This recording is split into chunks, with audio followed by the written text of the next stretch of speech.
क्या आपने सुना है आरबीआई की नई डिजिटल करेंसी ई रूपी के बारे में? जब हमारे पास जेब में कैश है और यूपीआई से तुरंत पेमेंट करने का ऑप्शन, तो आरबीआई को ये तीसरा ऑप्शन लाने की क्या जरूरत पड़ी? क्या ये यूपीआई से बेहतर है या ये हमारे पेमेंट का डिजिटल कॉपी है? नमस्कार दोस्तों, स्वागत है आपका हमारे यूट्यूब चैनल पर। आज हम बात करेंगे भारत के सबसे नए और सबसे क्रांतिकारी डिजिटल पेमेंट ई रूपी के बारे में। स्टेप बाय स्टेप समझेंगे इसके बारे में। क्या है ये यूपीआई और कैश से कैसे अलग है, सबसे बड़ा फायदा क्या है और इसे आप कैसे इस्तेमाल करेंगे। अगर आप भी भारत की डिजिटल इकोनॉमी के इस गेम चेंजर के बारे में समझना चाहते हैं तो इस वीडियो को लास्ट तक जरूर से देखिएगा। आप सबसे पहले गाइस समझते हैं कि ई रूपी आखिर है क्या। तो इसका नाम है गाइस CBDCR।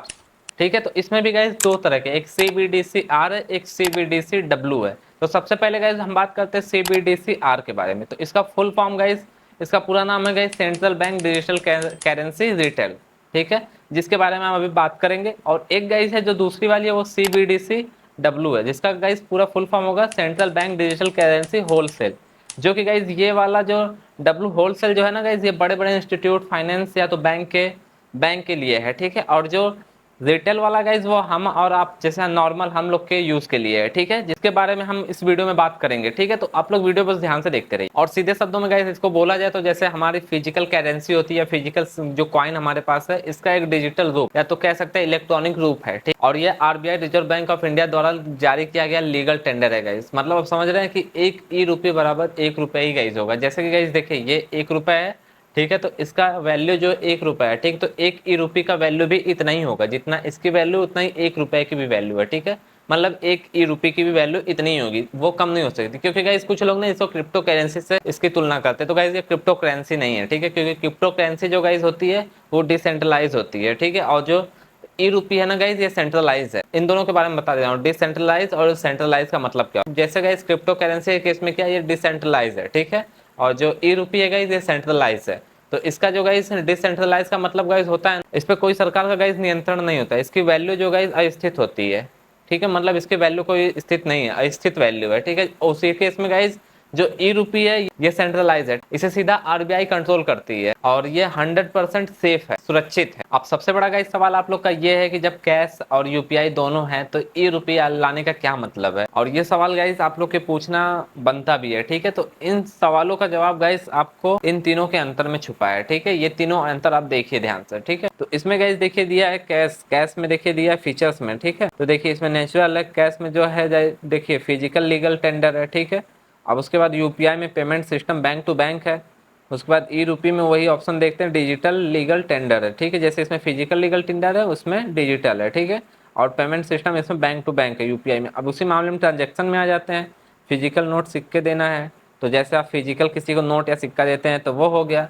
अब यूपीआई के मामले में वही बैंक अकाउंट से है। ठीक है, अब ई रूपी में क्या है, wallet to wallet token transfer होता है, जैसे टोकन उसी को कह सकते हैं, जो 10 रुपए की नोट रहेगी उसको टोकन कहेंगे। आरबीआई की गारंटी किसमें है, इसमें देखिए सीधा है, कैश वाले में सीधा। और गाइस कैश वाले में ये भी प्रॉब्लम रहेगी, कभी कभार आपको नकली नोट मिल सकती है। ठीक है, तो इसमें हाँ सीधा गारंटी है। ठीक है, अब यूपीआई में गाइस नहीं है, क्योंकि गाइस ये बैंक के माध्यम से होगी। आपका कहीं भी पैसा फंसता है या तो कुछ भी होता है, ठीक है, तो ये बैंक के माध्यम से होगा। ठीक है, उसके बाद गाइस ई रूपी देखिए इसमें दिया है सीधा बैंक की गारंटी है। ठीक है, तो इसमें सीधा बैंक की गारंटी है कि ये आपका टोकन बिल्कुल सही रहेगा, मतलब 10 की नोट है तो वो लीगल नोट है। ठीक है, और उसमें कुछ भी अगर कहीं भी आपका इधर उधर होता है तो वो आरबीआई की गारंटी है। ठीक है, अब उसमें गाइस इंटरनेट की जरूरत, अब कैश में गाइस आपको इंटरनेट की जरूरत पड़ेगी नहीं, और यूपीआई में आपको हमेशा जरूरत पड़ेगी। ठीक है, इंटरनेट की।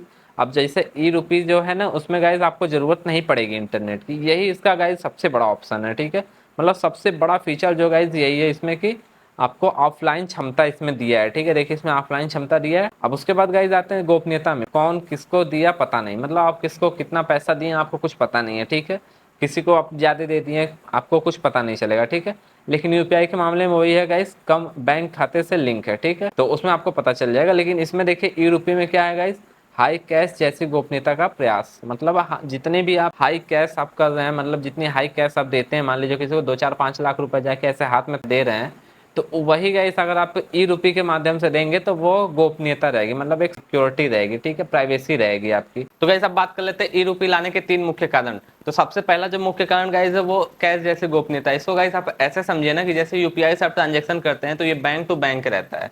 ठीक है, और इसमें गाइस क्या होता है कि आपका हर एक ट्रांजेक्शन पूरी तरह से ट्रैक हो सकता है, ठीक है। और ई रूपी खास करके ये वॉलेट टू वॉलेट चलता है, तो ये बैंक टू बैंक नहीं होता है, ठीक है गाइस। ई रूपी वॉलेट जो है गाइस बैंक टू बैंक नहीं होता है, वो वॉलेट टू वॉलेट चलता है। दूसरा एग्जांपल मैं आपको बता देता हूँ गाइस, कि जैसे कैश जैसे गोपनीयता, इसमें क्या है ना गाइस, कैश जब से यूपीआई गाइस आया है, ठीक है, आप इसको समझिए, जब से यूपीआई गाइस आया तब से हम लोग जेब में कैश भी लेके नहीं चलते हैं, ठीक है। तो कभी काल ऐसा होता है गाइस, ने यूपीआई से हम ट्रांजेक्शन जब करते हैं तो फेल हो जाते हैं या तो प्रोसेसिंग में चला जाता है। तो गाइस जब आपके पास ई रूपी वॉलेट रहेगा ना, तो इसमें गाइस आपका ट्रांजेक्शन फेल होने का थोड़ा कम डर रहेगा। मतलब ऐसा कुछ फीचर इसमें ऐड है ना कि आपका ट्रांजेक्शन फेल होने का झंझट नहीं रहेगा, या तो प्रोसेसिंग में जाने का कोई झंझट नहीं रहेगा, ठीक है। क्योंकि गाइस ये वॉलेट टू वॉलेट कनेक्ट होता है, ना कि बैंक टू बैंक। जैसे बैंक का सर्वर डाउन हो सकता है, लेकिन वॉलेट टू वॉलेट रहेगा तो गाइस इसमें सर्वर डाउन होने का कोई झंझट आपका नहीं रहेगा, ठीक है। और जो दूसरा सबसे मुख्य कारण गाइस ई रूपी लाने का है, वो ये है कि गाइस ये ऑफलाइन भी काम करता है। तो ये तो सबसे बड़ा ई रूपी का फीचर है, ठीक है गाइस। ई रूपी वॉलेट का सबसे बड़ा फीचर यही है गाइस कि ये ऑफलाइन भी काम करता है। जैसे गाइस आपके पास इंटरनेट नहीं है और आप कहीं बहुत दूर दूर हैं, कहीं गांव वगैरह में हैं, तो ये गाइस इससे आप कर सकते हैं ट्रांजेक्शन, ठीक है। जैसे यूपीआई से गाइस क्या है, तो उससे जब ट्रांजेक्शन करेंगे तो आपको इंटरनेट की जरूरत पड़ेगी, लेकिन ई रूपी के मामले में ऐसा नहीं है गाइस। आप वॉलेट टू वॉलेट ट्रांजेक्शन कर सकते हैं, वो भी गाइस बिना इंटरनेट के। तो ये सबसे बड़ा फीचर ई रूपी का है। अब जो तीसरा मुख्य कारण गाइस है, वो प्रिंटिंग की लागत को कम करना। जैसे गाइस कि हमारी भारत सरकार जो है, ये नोट छापने में बहुत, प्रिंटिंग में बहुत ज्यादा पैसे खर्च होते हैं और उसको संभालने में बहुत पैसे खर्च होते हैं, ठीक है। तो इसके लिए गाइस ई रूपी को भी, इसके लिए भी आप सोच समझ सकते हैं कि ई रूपी को लाया गया है, ठीक है, जिससे प्रिंटिंग की लागत थोड़ी कम हो जाएगी और नोट छापने में, जो नोट को रखने में, छापने में जो गाइस पैसे लगते हैं वो बचेगा थोड़ा गवर्नमेंट का, ठीक है। ई रूपी लाने का ये भी एक मुख्य कारण गाइस है। और गाइस ई रूपी का भी इस्तेमाल करना बिल्कुल यूपीआई जितना ही आसान है, लेकिन इसके लिए आपको कुछ स्टेप्स फॉलो करने होंगे। और ध्यान दें, ये अभी भी पायलट फेज में है, ये अभी सभी के लिए उपलब्ध नहीं है। लेकिन गाइस कुछ ऐसे बैंक है जो आरबीआई से सीधा पार्टनरशिप जिनकी है, ठीक है, जैसे एचडीएफसी हो गया, एसबीआई हो गया, आईसीआईसीआई हो गया, एक्सिस बैंक हो गया, आदि बैंक हो गए, ठीक है। तो ये जो बैंक है गाइस, ये सीधा पार्टनरशिप एसबीआई से है, ठीक। तो ये अपने ई रूपी वॉलेट खुद जारी करते हैं, ई रूपी वॉलेट एप्लीकेशन खुद जारी करते हैं। तो आप जाके प्ले स्टोर से या गूगल प्ले स्टोर से या तो फिर अपने ऐप स्टोर से जाके डाउनलोड कर सकते हैं। और इनको यूज करना कैसे गाइस, ये आपको अगर जानना है तो गाइस कमेंट करके जरूर से मुझे बताइए, इस पे भी एक प्रॉपर वीडियो बनाऊंगा। और गाइस ई रूपी के कई बड़े फायदे हैं जो इसको बाकी पेमेंट ऑप्शन से बिल्कुल अलग कर देता है। जो गाइस सबसे पहला है आरबीआई की सीधी गारंटी इस पे, ये सीधा केंद्रीय बैंक द्वारा जारी किया जाता है, इसलिए किसी भी प्राइवेट बैंक का फेल होने का खतरा गाइस इसमें नहीं है। और दूसरा जो गाइस सबसे बड़ा फायदा इसका ये है कि गाइस इसमें इंटरनेट की जरूरत नहीं पड़ती है, ठीक है, बिना इंटरनेट के भी ये काम करता है। तो ये सबसे, इसका तो गेम चेंजर समझ लो गाइस। सबसे मेन पॉइंट तो यही है, गेम चेंजर यहीं से ये होता है, ठीक है।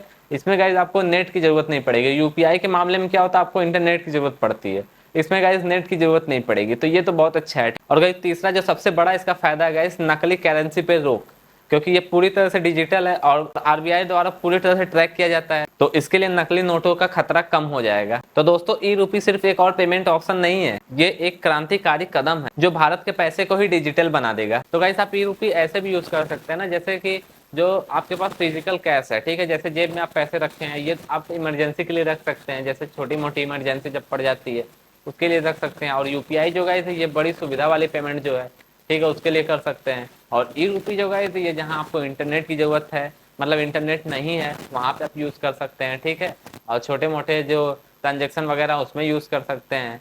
तो आप इन तीनों का ऑप्शन यूज कर सकते हैं, वो आपके ऊपर है। लेकिन हाँ गाइस, आप कमेंट करके जरूर से बताएं ये डिजिटल करेंसी आपको कैसी लगी, क्या आप इसको यूज करने के लिए उत्साहित हो रहे हैं। और अगर आपको ये वीडियो अच्छी लगी हो गाइस, तो प्लीज इस वीडियो को लाइक करें, अपने दोस्तों के साथ शेयर करें। और ऐसे ही गाइस फाइनेंस और टेक्नोलॉजी से रिलेटेड वीडियो के लिए मेरे चैनल को सब्सक्राइब करना ना भूलें। तो चलिए मिलते हैं नेक्स्ट वीडियो में, तब तक के लिए धन्यवाद।